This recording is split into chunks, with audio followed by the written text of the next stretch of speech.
Hi, welcome to our series of lesson ideas for music educators.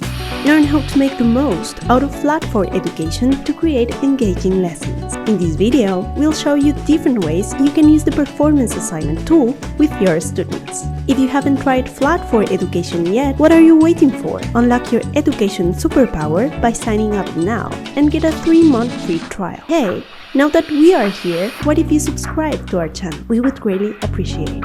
Practice singing your part.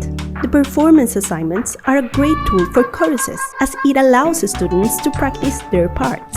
The following exercise idea will show you how it can be easily done. Create or upload the template of a song you'd like to practice with your students.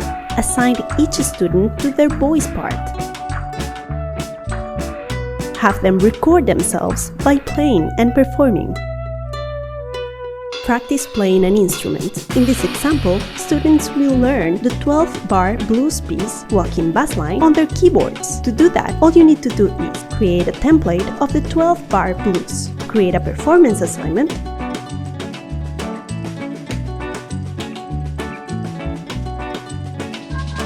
and have your students record themselves playing the piece. Of course, this assignment can be adapted to any instrument. What's your favorite flat 4 education performance assignment? As usual, comment below or email us if you have any questions.